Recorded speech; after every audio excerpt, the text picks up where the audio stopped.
17 de mayo del 2017. ¿Qué tal? Muy buenos días, bienvenidos todos a su programa Contacto Directo. Hoy son nuestros invitados Diego García, el Procurador General del Estado. Vamos a hablar sobre la denuncia de 12 tratados internacionales de promoción y protección recíproca de inversiones por inconstitucionales, mientras la Procuraduría General del Estado muestra en el arbitraje un 86% de resultados favorables al Ecuador.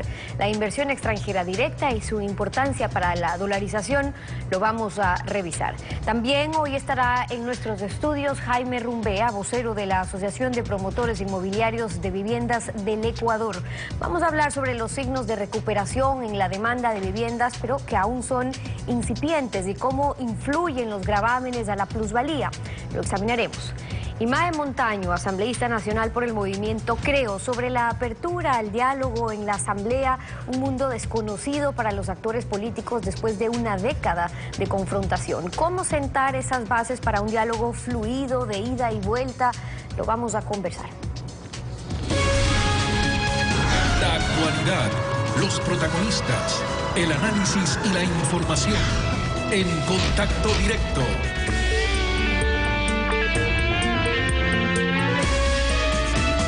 ¿Qué tal, Alfredo? Buenos días, ¿cómo te va? Muy bien, Estefi. Buenos días con todos.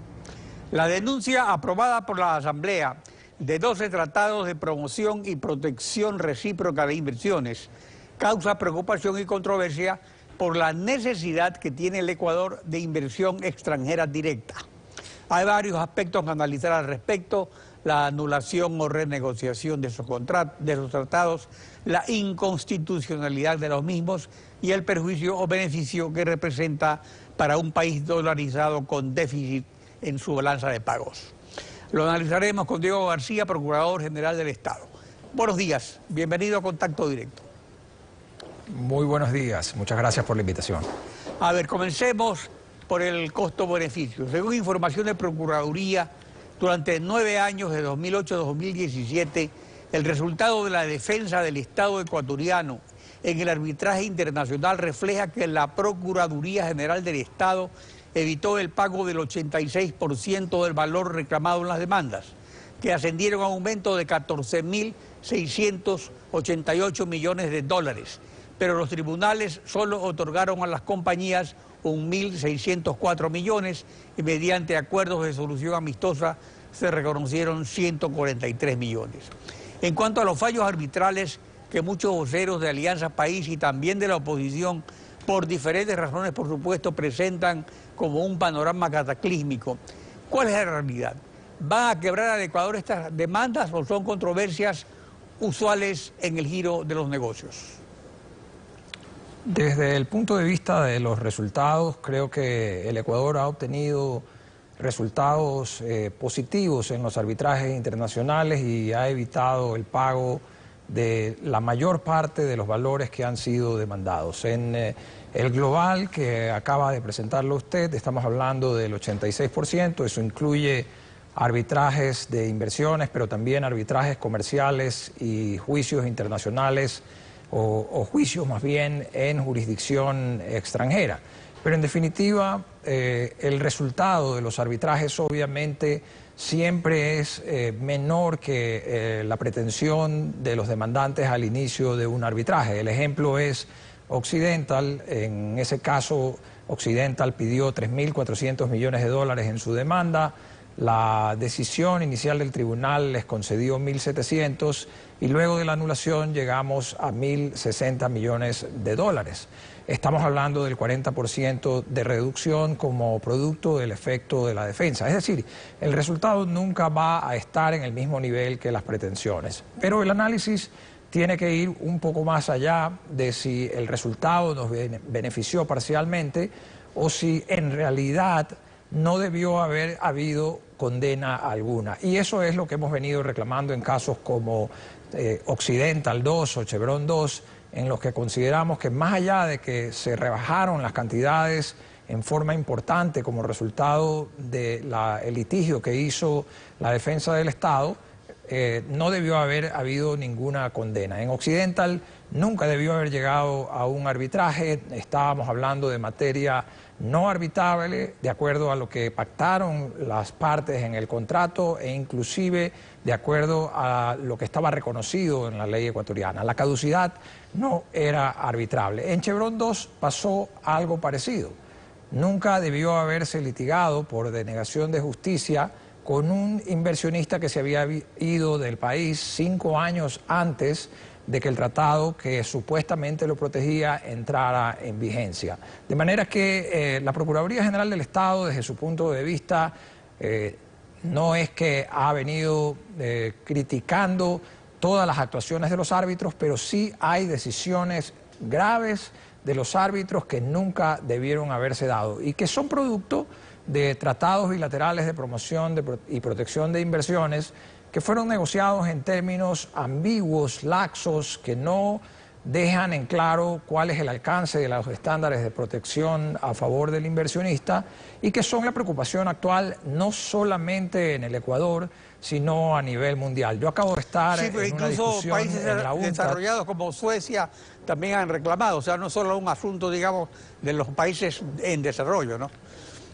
Y la Comisión Europea en pleno, si usted mira las recomendaciones del Parlamento Europeo en el año 2015, una resolución del 8 de julio del 2015 que es accesible por vía internet, el propio Parlamento Europeo le da instrucciones a la Comisión Europea que negocie nuevos acuerdos bajo otras circunstancias, entre ellas no solamente la reforma del sistema de arbitraje de inversión, sino también la sustitución del actual sistema por uno que genere consistencia en sus decisiones, que respete la capacidad de los estados de implantar políticas públicas y que no favorezcan al inversionista en contra de esas facultades regulatorias del Estado. Inclusive le dice que respete a las cortes locales de la Comunidad Europea. De manera que estamos hablando de una preocupación mundial que tiene que ver no solamente con los centros de arbitraje y los árbitros, es decir,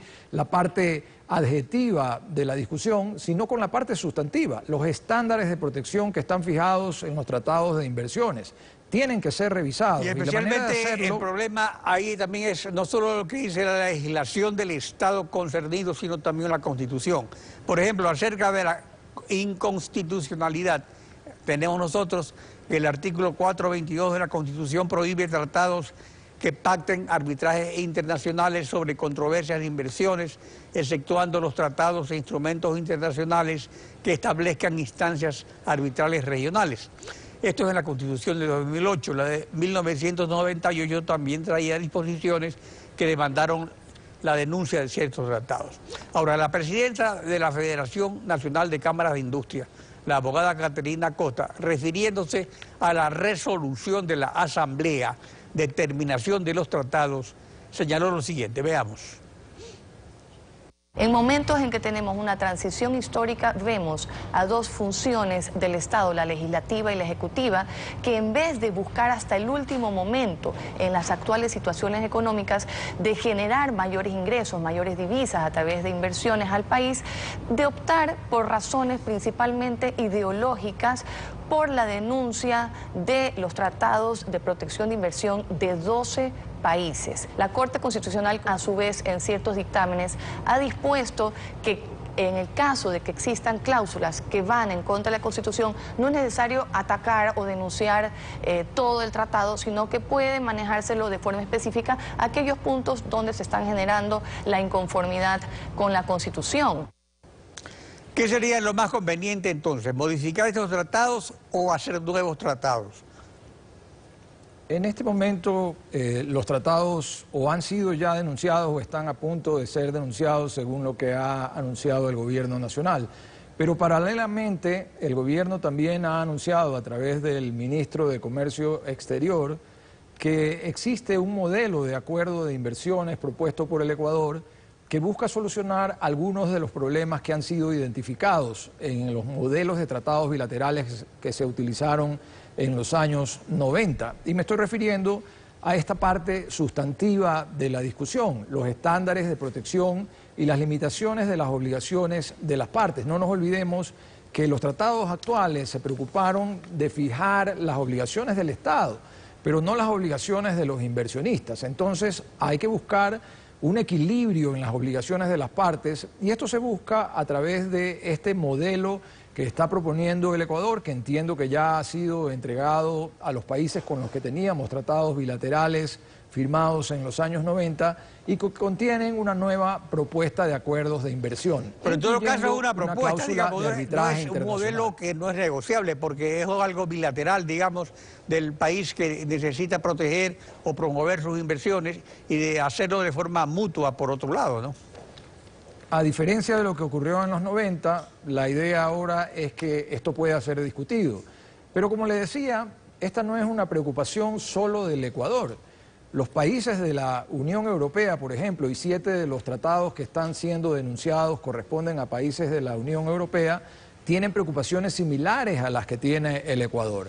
Pero ahora, respecto a esto de los tribunales arbitrales regionales, ¿cuáles son los tribunales de arbitraje que existen en la región? En este momento no hay tribunales arbitrales en la región, como tribunales regionales que incluyan a toda la región. O sea, hay uno en Panamá, otro en Santiago de Chile, pero no hay regionales, digamos. No son regionales, son en la región, que es diferente a lo que dice la Constitución. Pero los contratos de inversión, como le estaba diciendo, en este momento, no los tratados, sino los contratos que ha firmado el Ecuador, han buscado acuerdos puntuales de inversión que sean definidos sus controversias en tribunales de arbitraje en la región, que es lo que se puede hacer por el momento hasta que existan tribunales regionales, pero para eso se necesita el acuerdo de diversos países. El Ecuador ha venido proponiendo un centro a nivel de UNASUR, pero esta discusión se ha alargado a través de los años y no hay un acuerdo todavía. Exactamente, además es algo que no existe. Ahora, el problema constitucional de los arbitrajes, el gobierno del presidente Rafael Correa lo ha venido subsanando en los contratos de inversión, porque la Constitución prohíbe pactarlo en tratados, pero no en contratos. En estos contratos se pactan arbitrajes en sedes regionales o fuera de la región. Son fuera de la región, como la Corte de Londres, por ejemplo. Pero no en los acuerdos comerciales, sobre todo en los acuerdos de crédito. En los acuerdos de crédito se pactan arbitrajes en otras zonas no regionales, pero en los contratos de inversión se pactan arbitrajes que tienen sede en Santiago de Chile. Es decir, se busca una sede regional, pero sí hay contratos que no son de inversión, que no están sometidos a la ley de contratación ni al Código de la Producción, en los que han habido arbitrajes fuera de la región. Son los arbitrajes que tienen relación con los contratos de crédito. En la asociación público-privada, por ejemplo, ¿qué se está siguiendo? ¿Cuál tribunal arbitral se está señalando? Los contratos de inversión que están sometidos al Código de la Producción o a las alianzas público-privadas están siendo definidos en arbitrajes con sede regional. Ya, ahora, el meollo del problema es que todos los tratados bilaterales de inversiones acuerdan el arbitraje del CIADI, que es el Tribunal de Arbitraje del Banco Mundial, y el Ecuador en el 2009 denunció su convenio constitutivo. Esto significa que si el CIADI establece, por ejemplo, una sede en Chile o en Panamá, por ejemplo, ¿está ya definitivamente excluido el CIADI del sistema? De parte del Ecuador, el convenio de Washington fue denunciado en el año 2009 y entró en vigencia esa denuncia a partir del 2010, de manera que independientemente de qué sede utilice el CIADI, eso ya es imposible porque no somos parte del convenio de Washington. Pero hay que tener en claro que el sistema CIADI, si bien sus centros pueden estar ubicados en las sedes del Banco Mundial, finalmente no tiene una influencia para efectos de la determinación de la sede, porque los arbitrajes CIADI se resuelven en anulaciones frente a los propios comités del CIADI. Y la importancia que tiene la definición de la sede en un arbitraje internacional está directamente relacionada con lo que se conoce como la lex arbitri o la ley del lugar donde tiene sede el arbitraje. Esto nos lleva a procesos de anulación en esa sede, como por ejemplo actualmente está sucediendo en los casos de Chevron, Copermesa o Morphy, que ya tienen laudos y que están siendo demandados en anulación en la justicia ordinaria en los Países Bajos, en La Haya. La semana pasada acabo de estar en una audiencia en Holanda, en holandés, con abogados holandeses, y ese es uno de los problemas a los que nos lleva la sede del arbitraje. Al ser en Holanda, nos toca ir a discutir en un idioma extranjero. Y contratar, por supuesto, costosos simultánea. abogados extranjeros también. Sí, en este caso puntual tienen que ser abogados holandeses. Es un sistema de justicia ordinaria y al igual que en el Ecuador, que solo los abogados que estamos registrados en el Ecuador podemos ejercer, en el caso de la justicia de los Países Bajos, solo los abogados holandeses pueden ejercer ahí. En el arbitraje sí podemos intervenir o pueden intervenir abogados que no estén registrados en una determinada sede, pero en todo caso es un asunto, pues, y la nulidad nos lleva a esos juicios. Que es un asunto que seguramente se solucionará vía negociación con la nueva propuesta que tiene el Estado ecuatoriano. Diego García, Procurador General del Estado, gracias por acompañarnos en Contacto Directo. Muchas gracias. Estefi. Son las 7 de la mañana con 16 minutos, tiempo de ir a una pausa con ustedes y cuando regresemos ya está en nuestros estudios Jaime Rumbea, el vocero de la Asociación de Promotores Inmobiliarios de Viviendas del Ecuador. Aparecen signos de recuperación en la demanda de viviendas, pero son incipientes. ¿Qué requiere su consolidación al alza? Lo analizamos al volver. Quédese usted en nuestra sintonía. Jaime Rumbea, vocero de la Asociación de Promotores Inmobiliarios de Viviendas del Ecuador, APIVE, bienvenido a Contacto Directo. Buenos días, Stephanie, buenos días a todos quienes nos están mirando. Buenos días. ¿Qué ha pasado en la evolución del sector inmobiliario en los últimos años? En especial desde mayo del 2015, cuando el presidente Correa anunció que venía esa ley de plusvalía. ¿Qué pasó con la reserva de nuevas viviendas por parte de hogares ecuatorianos? Bueno, no creo que sea sorpresa para muchas personas, pero las reservas de nuevos hogares se derrumbaron desde mayo del 2015. Inclusive los meses anteriores a mayo del 2015 fueron meses muy buenos porque el mismo gobierno del presidente Correa había lanzado un programa para dinamizar al sector ante los días económicos complejos que se venían. Pero él mismo, un mes y medio después de lanzar el programa que buscaba dinamizar el sector y que tuvo éxito, lanzó la ley de plusvalía y de allá para acá las reservas se derrumbaron, como lo decía, cayeron aproximadamente 70% las reservas de nuevas construcciones de vivienda. En un 70%. Ahora, el gobierno desde el 2014 lo que tenía previsto y lo que decía era que había que impulsar, claro, el sector de la vivienda, reconociendo también su poder para reactivar la economía. Recordemos algo de eso. Precisamente, preparando para el 2015, una de las políticas claves para mantener el nivel de actividad y el nivel de empleo es la vivienda. Porque miren, construcción de vivienda, la plata queda en el país, tiene encadenamientos muy importantes. Trabaja el albañil, el maestro carpintero, el que hace vidrios, el ebanista. Entonces tiene gran poder reactivador. Vamos a hacer programas muy agresivos, porque vamos a trabajar sobre todo con vivienda social. Es decir, la de menos de $30.000 para los más pobres. Puede ir de $12.000 a $30.000. Menos de $12.000 ya es complicado tener una buena vivienda. Se va a hacer la empresa pública de vivienda para alianzas público-privadas. El gobierno había anticipado que sería el año de la vivienda. Bueno, en el 2016 tuvimos un terremoto, fondos destinados para la reconstrucción en Manabí, pero desde el 2014, ¿en qué medida se le ha dado ese impulso al sector de la vivienda justamente para aumentar esa contratación de obreros, fomentar el empleo en el sector, etcétera? Como decía hace un momento, se estructuró un programa muy bien pensado. Hoy las viviendas de menos de $70.000, que son las viviendas que atienden a toda la clase media, tienen una tasa de interés subsidiada que permite pagar unas cuotas muy bajas. Y ese es un programa muy bien pensado en el que trabajamos, inclusive con el gobierno, en el cruce del año 2014 al año 2015. Pero ese es el programa que, como contaba el mismo gobierno, echó al traste al anunciar la ley de plusvalía y eso es lo que hemos tenido hasta ahora, simplemente una caída de reservas. Antes, allá por el inicio del 2015, la cantidad de hogares que reservaban vivienda era muy importante. Hoy podría decir que 3 de cada 10 hogares de los que en ese entonces reservaban vivienda están reservando hoy una vivienda. 3 de cada 10 si hablamos en referencia a 2015, 14, 13, es decir, antes. Correcto, así es. Y lo interesante aquí es que es difícil de percibir para la ciudadanía, es que en estos años lo que se han estado construyendo y entregando son las viviendas que fueron reservadas 2, 3 años antes, porque los hogares reservan su vivienda, la vivienda se empieza a construir y se les entrega 24 meses. Entonces, ante lo que estamos es años en los que se va a construir muy poca vivienda, salvo en la medida que los anuncios realizados por el nuevo gobierno, por el presidente electo, de construir 325.000 viviendas, puedan ser puestos en práctica de inmediato. Ahora, y sean exitosos. Entonces, de ahí venimos, pero ahora la tendencia de caída de reservas de nuevas casas, ¿se podría decir que ya se está estabilizando? Y le pregunto porque escuchemos lo que nos dijo aquí también sobre la construcción en general, Leonardo Orlando del SRI.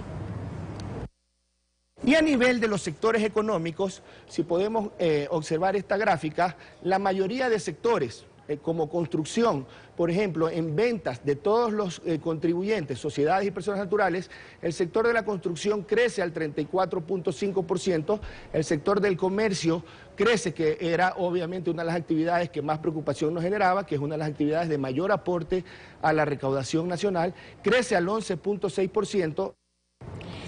Claro, ahí hay que distinguir cuando hablamos del sector de la construcción, que incluye no solamente vivienda, también obra pública, pero ¿se puede esperar una recuperación del sector de la construcción? Si hablamos en vivienda, ¿qué pasa allí?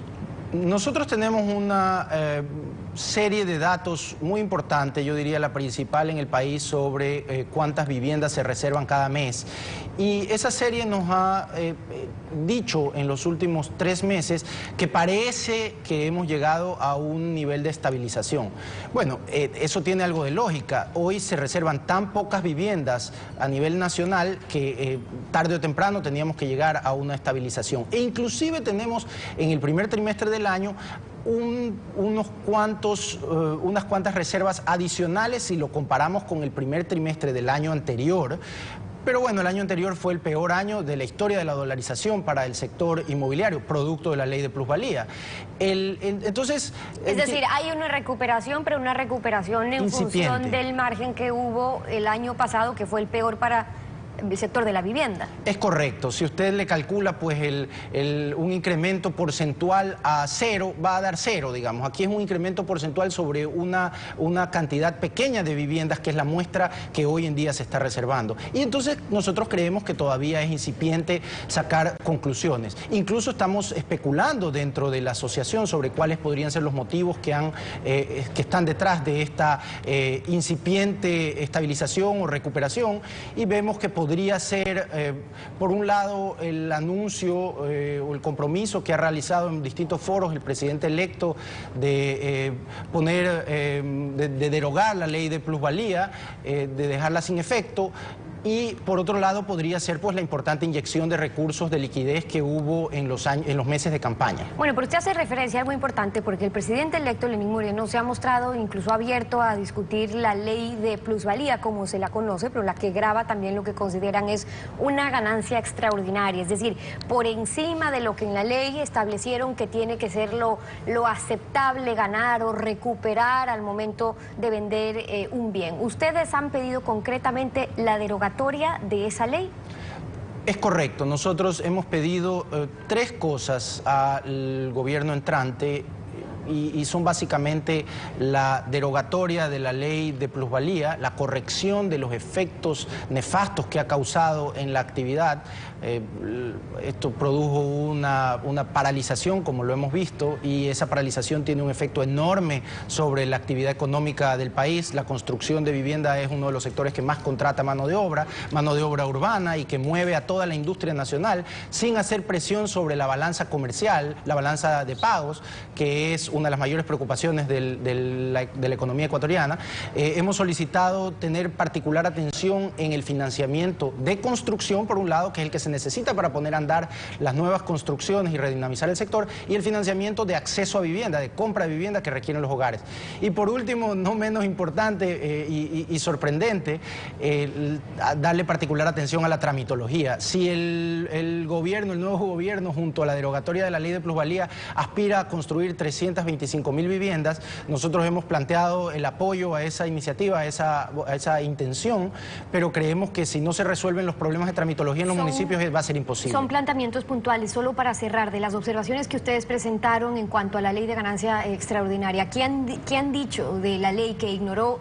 Sacan ustedes un porcentaje, un 63% de los hogares que tienen una casa propia y que saben que allí reside su ahorro, por lo que pagar impuestos sobre ese ahorro no les va a generar o no les está generando un impacto positivo. ¿Cuáles fueron las observaciones sustentadas para pedir esa derogación de la ley? Hay dos frentes. El frente de quienes invierten en el sector de construcción de vivienda, que a quienes hoy les dicen, si inviertes en el sector de construcción de vivienda, vas a tener el mismo retorno que tendrías si pones esa plata en el Banco Central. Esa gente se fue del país o dejó de invertir. Y por el lado de los hogares, evidentemente, si tienen puesto su ahorro en una vivienda que tienen que cuidar y que tienen que mantener y que tiene un costo, y eso lo pueden comparar con poner la plata en el banco, o no saben qué es lo que va a pasar y están esperando tener certeza hoy que existe este ofrecimiento del nuevo gobierno sobre la ley de plusvalía, pues seguramente difieren sus compras, las retrasan, ¿no? Son algunas de las observaciones de Jaime Rumbea, el vocero de la Asociación de Promotores Inmobiliarios de Viviendas del Ecuador, APIVE. Gracias por acompañarnos hoy aquí en Contacto Directo. Muchas gracias, Steffi, un gusto. A usted. 7:31, una pausa, y al regresar está Mae Montaño, asambleísta nacional por el movimiento Creo. Vamos a hablar sobre la apertura al diálogo después de una década de confrontación. ¿Coge desprevenida a la clase política? Lo vamos a analizar. Quédese usted en nuestra sintonía. Luego de una década de confrontación política, Alianza País anuncia una era de diálogo para el que no están preparados ni Alianza País ni la oposición. Es lógico entonces que de entrada, de lado y lado, aparezcan novatadas. En todo caso, es un mandato popular. Mae Montaño, asambleísta nacional reelecta por Creo. Buenos días, bienvenida a Contacto Directo. Muy buenos días, doctor Pinargote, gracias por la invitación. Y permítame solamente saludar y agradecer al pueblo ecuatoriano que me ha dado el honor de representarle nuevamente. Estoy a su orden. Respecto a la naturaleza del diálogo, es primordial su definición y por eso es fundamental calibrar con serenidad las primeras aproximaciones. Al respecto, veamos lo que dijo el nuevo presidente de la Asamblea, José Serrano. Estamos en una asamblea en la que no necesariamente tenemos que hablar ya de negociación. Sí, se negocia con bienes materiales, se negocia sobre otros aspectos, pero en la democracia definitivamente hay que erradicar el tema de la negociación. No es qué me das para ver qué recibo yo. En la democracia y sobre todo en la asamblea tenemos que procesar el debate a partir del diálogo, el diálogo que nos permita llegar a consensos o ver cómo efectivamente vamos a administrar los disensos. En esa lógica usted podrá haber visto que si bien nuestros candidatos no recibieron el apoyo de los asambleístas del Partido Social Cristiano o del propio movimiento Creo, sin embargo, nosotros sí, esos votos fueron dados, por ejemplo, para el candidato para el Consejo de la Administración de la Legislatura del Partido Social Cristiano, en la medida en que justamente lo que estamos planteando es un diálogo. A ver, un diálogo como puente de consensos implica compromisos por encima de intereses partidistas. Hay el riesgo de que al membrete partidista utilizado en la década de la confrontación, que se llamó socialización, simplemente se le quiera cambiar de nombre. Bueno, inicialmente nos complace escuchar el discurso y la apertura al diálogo del presidente de la Asamblea. Ahora toca ir más allá, o sea, del discurso a los hechos. Pero en un momento político en que el Ecuador tiene 50% de ecuatorianos que apoyan al oficialismo y 50% de ecuatorianos que apoyan a la oposición, representada en distintas fuerzas en la Asamblea, es lógico, es como parte de una manifestación de coherencia política que se establezcan puentes de diálogo. pero un diálogo que no significa un cheque en blanco para cualquier cosa. Es un diálogo, primero, que tiene fundamento en la Constitución y en el mandato de la Ley Orgánica de la Función Legislativa. Y segundo, que en este diálogo, en estos acuerdos, si a mí me gusta la palabra acuerdos, se prioricen los temas que son de interés de los ecuatorianos, que inquietan a los ecuatorianos y que sobre todo nos convocan a trabajar en beneficio de los ecuatorianos. Usted sabe que el artículo 111 de la Constitución le da a las organizaciones políticas el derecho de tener una posibilidad de hacer oposición, pero también el 123 de la Asamblea le obliga al señor presidente. O sea, que esto no es una manifestación de generosidad, sino que en este momento, cuando las fuerzas de la oposición... Ya después vamos exactamente. a ver la materia del diálogo. Por otro lado, sí, José Serrano también dice una verdad.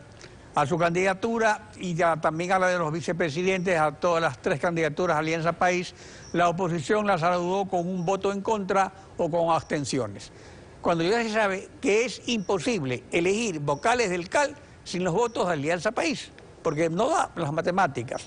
O sea, ¿fue útil este gesto hostil de las tres bancadas de oposición ante un anuncio de apertura al diálogo que ya se venía dando desde días anteriores? Pero no hay que verlo como un gesto hostil. Lo que sucede es que en la fase de propuesta de candidaturas, las bancadas también propusimos candidatos a la presidencia y candidatos a la vicepresidencia. Entonces es lógico pensar que si tenemos un candidato nuestro para esas posiciones, tenemos que apoyarle, pues. Ese es el tema. Entonces tendríamos que votar no por el candidato de la contraparte. O sea, es como lógico.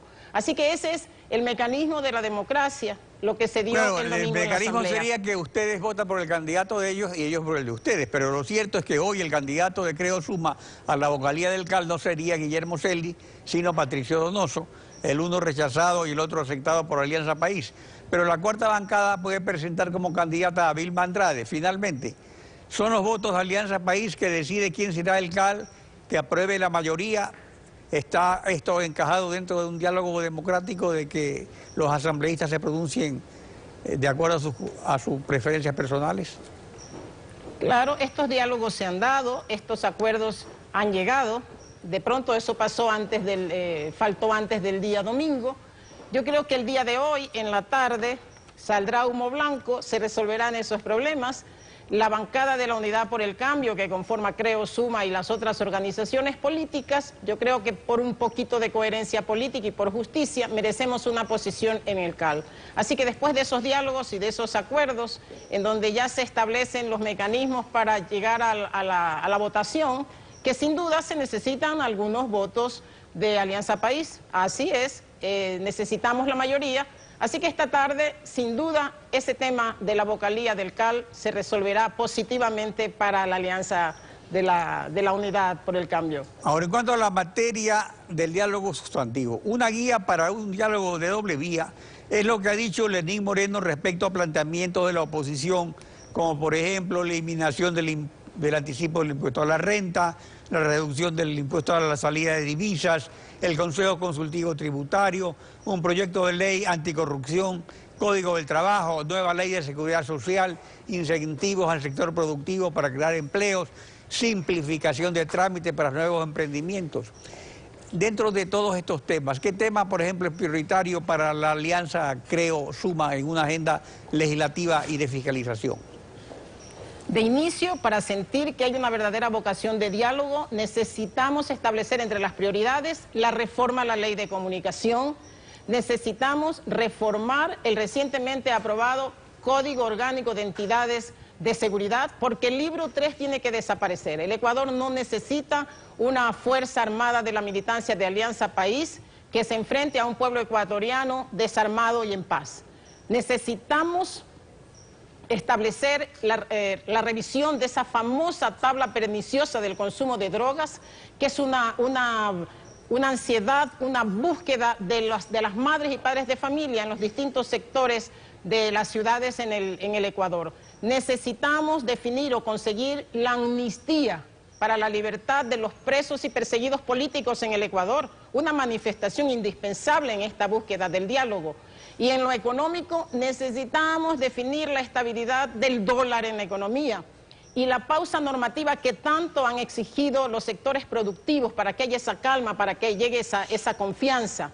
Pero sin duda, la lucha contra la corrupción, una verdadera fiscalización en la Asamblea, en temas que están pendientes, que están en la opinión pública, que viven ahí y que necesitan respuestas. El caso Capaya, el caso de los contratos petroleros y de toda la corrupción en el sector petrolero. Anoche mismo hemos escuchado en el boletín de Coavisa a una funcionaria de la Contraloría hablando de 793 millones de dólares apenas en los temas de las contrataciones que se han dado en la refinería de Esmeraldas y en otros sectores. Pero el tema Odebrecht convoca a que el oficialismo le demuestre al pueblo ecuatoriano que esa vocación de diálogo está marcada por una decisión política firme. Esas son las bases para el diálogo de doble vía. May Montaño, gracias por su participación en Contacto Directo. Muchas gracias a usted, doctor. Estefi. Concluimos así esta emisión y como siempre lo hacemos agradeciéndoles a ustedes su confianza y sintonía. Nos volvemos a encontrar mañana, Alfredo. Mañana continuamos rayando la desinformación en Contacto Directo. Buenos días.